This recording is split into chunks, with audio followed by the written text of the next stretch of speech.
ఒక తల్లి పెళ్లి త్యాగం, మరొక తల్లి శోకం.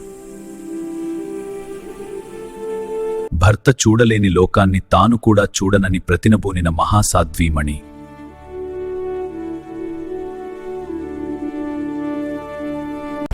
Welcome to SVK motivate minds. Mahabharatam episode 6.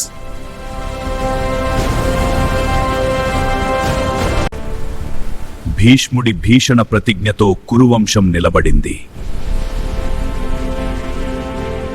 Chitrangada, విచిత్రవీర్యుల మరణంతో వంశం ఆగిపోయే ప్రమాదం వచ్చింది.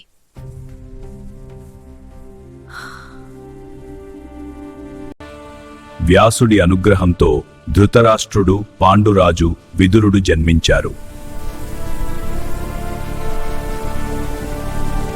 కురువంశ అంకురాలు పెరిగి పెద్దవారయ్యారు.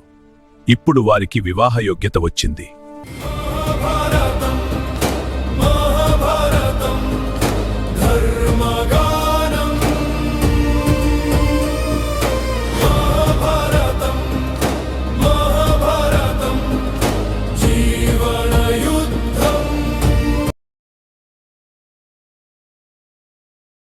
కుర్రవాళ్లకు వివాహయోగ్యమైన వయసు వచ్చింది. వాళ్లకు తగిన కన్యలు ఎక్కడ ఉన్నారా అని భీష్ముడు ఆలోచించాడు. గాంధార రాజైన సుబలుడికి గాంధారి అనే కూతురున్నది. ఆమె తనకు 9 కొడుకులు కలిగేటట్టుగా శివుడి వల్ల వరం పొందినట్టు భీష్ముడికి తెలిసింది. భీష్ముడు కొందరు బ్రాహ్మణులను సుబలుడి దగ్గరికి పంపి గాంధారిని ధృతరాష్ట్రుడికిచ్చి వివాహం చేయమని అడిగించాడు. ధృతరాష్ట్రుడు గుడ్డివాడని తెలిసి కూడా అతని వంశం గొప్పదనుకుని సుబలుడు ఒప్పుకున్నాడు.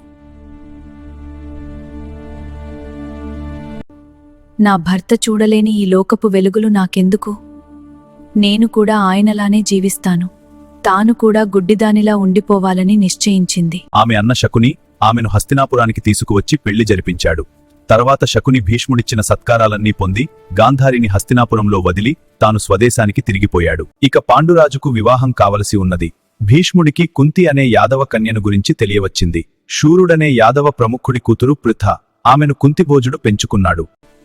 అమ్మాయి, ఈ మంత్రాన్ని జపించి నువ్వు ఏ దేవుణ్ణి కోరితే ఆ దేవుడు వచ్చి నీకొక గొప్ప కొడుకును ప్రసాదిస్తాడు. మునిమాట నిజమో కాదో చూద్దామని ఆ కుంతి ఒకనాడు సూర్యుణ్ణి మనసులో పెట్టుకుని మంత్రం జపించింది. మునిమాట నిజమో కాదో అని మాత్రమే పిలిచాను. ఆమె కొడుకును కోరలేదు. అయినా సూర్యుడి వల్ల గర్భవతి కావటం తప్పలేదు. సకాలంలో ఆమెకు కవచకుండలాలు గల కొడుకు పుట్టాడు. లోకనిందకు భయపడి ఆ బిడ్డను ఒక పెట్టెలో పెట్టి ఆ పెట్టెను ఒక తెప్పకు కట్టి నదీ ప్రవాహంలో వదిలింది. అది ఒక సూతుడికి దొరికింది. సూతుడు ఆ పెట్టెలో చిన్న సూర్యుడిలాంటి పిల్లవాడుండటం గమనించాడు. ఆ పిల్లవాణ్ణి తన భార్య అయిన రాధకి ఇచ్చాడు. ఆమె ఆ కుర్రవాణ్ణి ప్రేమగా పెంచింది. అతనే కర్ణుడు.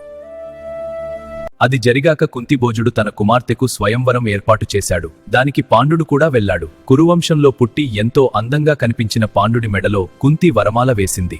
కుంతిభోజుడా ఇద్దరికీ ఘనంగా పెళ్లి చేసి అంతులేని కానుకలతో హస్తినాపురానికి పంపాడు. పాండుడికి మరొక భార్యను కూడా పెళ్లి చేయాలని భీష్ముడు నిశ్చయించాడు. మద్రరాజైన శల్యుడికి ఒక చెల్లెలున్నది. భీష్ముడు పెద్ద పరివారంతో శల్యుడి రాజధానికి వెళ్లాడు.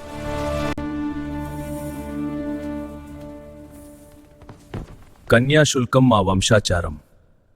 అది చెల్లిస్తే నా చెల్లెలు మీ ఇంటి కోడలవుతుంది. ఒక శుభముహూర్తాన పాండురాజుకిచ్చి వివాహం చేశాడు. పాండురాజు తన 2 భార్యలతోనూ సుఖంగా కాలం గడపసాగాడు.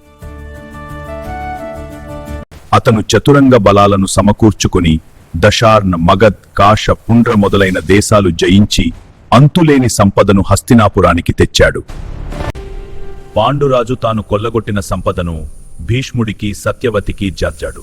ఆ ధనంతోనే ధృతరాష్ట్రుడు అనేక అశ్వమేధాలు చేశాడు. తర్వాత పాండురాజు తన 2 భార్యలను వెంటబెట్టుకుని విహారం చెయ్యటానికి హిమవత్ ప్రాంతంలోని అరణ్యాలకు వెళ్లాడు. అక్కడ హస్తినాపురంలో భీష్ముడు విదురుడికి దేవకుడనే రాజు యొక్క కుమార్తెనిచ్చి పెళ్లి చేశాడు. ఒకనాడు ధృతరాష్ట్రుడి ఇంటికి వ్యాసుడొచ్చాడు. గాంధారి ఆయనకు సకలోపచారాలు చేసింది. వ్యాసుడు సంతోషించి వరం కోరుకోమన్నాడు. మహాత్మా, నా భర్తకు తీసిపోని 100 మంది కొడుకులు నాకు కావాలి. గాంధారి 2 ఏళ్లపాటు గర్భాన్ని మోసింది. ఈ లోపుగానే కుంతికి అరణ్యంలో యుధిష్ఠిరుడు పుట్టినట్టు వార్త వచ్చింది. ఆ విచారంతో గాంధారి తన గర్భాన్ని గట్టిగా కొట్టుకున్నది. ఆమెకు గర్భస్రావమైంది. 2 ఏళ్లు మోసిన పిండం మాంసఖండంగా పడింది. ఆమె దాన్ని పారేద్దామనుకున్నది. అంతలో వ్యాసుడు అక్కడికి వచ్చాడు. నా వరం ఎన్నటికీ వ్యర్థం కాదు. గాంధారి, ఆవేశపడకు. ఈ మాంసఖండాలే నీ 9 పుత్రులవుతారు. వారితో పాటు ఒక ఆడపిల్ల కూడా కలిగేటట్టు అనుగ్రహించండి. అవును, అలా అగుగా. వ్యాసుడు అంగీకరించి మాంసపు ముద్దను నూత్రబంధ్ర భాగాలుగా చేసి కుండలలో పెట్టించాడు. 1 సంవత్సరం గడిచేసరికి మొదటి కుండ నుంచి దుర్యోధనుడు పుట్టాడు. వాడు పుట్టగానే అనేక దుశ్శకునాలు కనబడ్డాయి. గాడిదలు, నక్కలు అరిచాయి. ధృతరాష్ట్రుడు భయపడి భీష్ముణ్ణి, విదురుణ్ణి పిలిపించి సలహా అడిగాడు. వీడు వంశనాశకుడు, వీణ్ణి వదిలేయండి. 100 మందిలో ఒకడు లేకపోతే వచ్చే నష్టం లేదు. కాని పుత్రప్రేమ కొద్దీ ధృతరాష్ట్రుడు వాళ్ల మాటలు వినిపించుకోలేదు. ఆ విధంగా దుర్యోధనుడు, దుశ్శాసనుడు మొదలైన 9 కొడుకులు, దుస్సల అనే కూతురు పుట్టారు. గాంధారి గర్భవతిగా ఉన్నప్పుడు ధృతరాష్ట్రుడికి సేవ చేసిన ఒక వైశ్య స్త్రీకి యుయుత్సుడు అనేవాడు పుట్టాడు. ఇలా కౌరవులు 101 అయ్యారు. విధి విచిత్రమైనది. ఒకవైపు పాండురాజు వనవాసం, మరోవైపు కౌరవుల జననం. కురుక్షేత్రానికి బీజాలు పడ్డాయి. కర్మఫలం ఎవరినీ వదలదు, అది ధర్మమైనా అధర్మమైనా. పాండురాజుకు కలిగిన శాపం ఏమిటి? పాండవుల జననం ఎలా జరిగింది? వచ్చే ఎపిసోడ్లో చూద్దాం. Please subscribe to SVK motivate minds. జై శ్రీకృష్ణ.